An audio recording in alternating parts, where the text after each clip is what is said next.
You may look outside and see it's mid-70s, sunny. Tomorrow will be a little choppier in terms of weather, some rain expected. Thursday morning, maybe a little of that. And then beginning, if you believe the forecast, midday, Thursday through midday, at least midday, Sunday, will be some of the nicest weather we've had all summer, particularly Friday and Saturday. That's one data point that I'm sure folks are scratching their head about. The second one is that Hurricane Erin, as fierce as it is, based, I think, gentlemen, on all the modeling any of us have seen, National Weather Service, our own modeling, is going to miss us by a substantial amount, somewhere in the many hundreds of miles offshore. It could veer a little bit one way or the other. Sean should probably address that.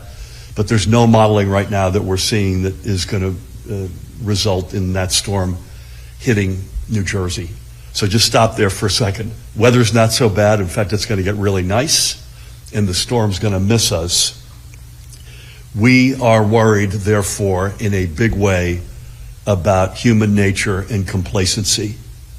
We've already had a very tough riptide summer, particularly over the past several weeks. Hard to tell, as we were just discussing, if that's any relationship with this storm. Probably not, I would guess.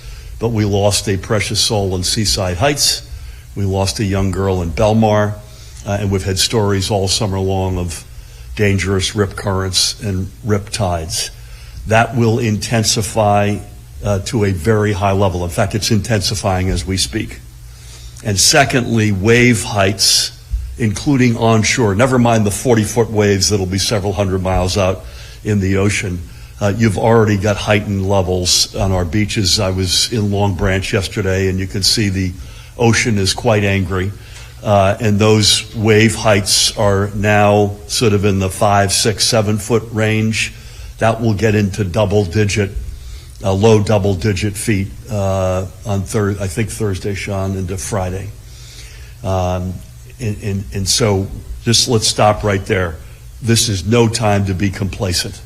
I would just say to you flat out, don't go in the water. I don't want to be the Amityville mayor in Jaws, but the fact of the matter is I think going in the ocean for the next number of days is something you got to avoid. Not a whole bunch, but at least some Jersey Shore towns have already made that decision at their own beaches. Sean and we have made that decision for Island Beach State Park, which is the one shore beach that we control. There's nobody's allowed to go in the water. And that doesn't mean you can't enjoy the beach. You can't enjoy the shore. You can be on the beach, sunbathing, playing ball.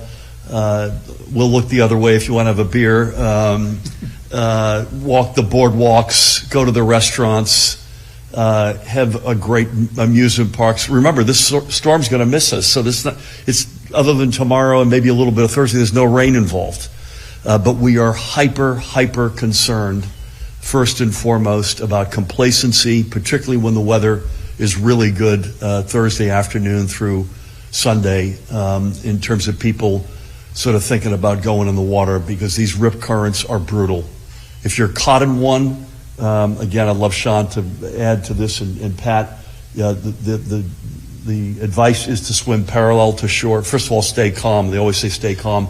Like when when a bear shows up on your back porch, stay calm. Easier said than done, but in this case, try to stay calm and swim parallel to shore until the current sort of subsides, and then come in on a perpendicular to the shore.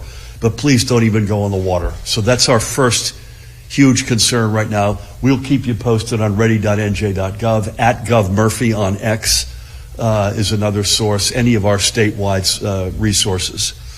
The second concern is the potential for coastal flooding. And the word that we're using and that we use is moderate. Moderate does not mean a little. This means a potential for significant coastal flooding. There's a moment, I think it's Thursday night, guys, where the high tide will coincide with the high waves and the intensity of the impact of this storm.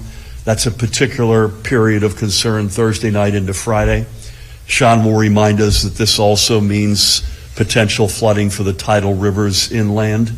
but I think most of the focus or concern right now is on coastal flooding.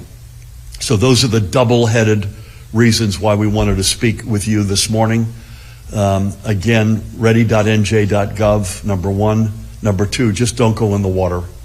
We're about to get on a call with all the shore mayors and county executives, the three of us and Dan and Tim and others right after this. We're going to make the same point. I don't think it'll come to it, but if it helps, we have the ability, we believe, to declare a state of emergency and have that blanket access to water up and down the entire Jersey Shore.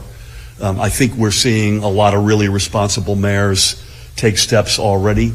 You've already seen some of that: Wildwood, Atlantic City, Seaside Heights, to pick three that have taken steps. But folks, please take this seriously. Particularly push back on complacency, on the human nature of, gosh, it's beautiful outside, let's sneak a quick dip in the water. This is not the week to do that. And if things change, particularly if they change for the better, we'll be the first folks to raise our hand and say, you know what, this was not as bad as we thought, and you should feel good. All the shore towns are really good, and I know Island Beach is really good with the flags and the red, the yellow, the green. You got a lot of red flags up this week. Again, that doesn't mean you can't have fun on the shore. This is one of the biggest weeks of the summer, but we cannot lose any more precious souls, and obviously we need to anticipate what could be meaningful flooding on the back end of this.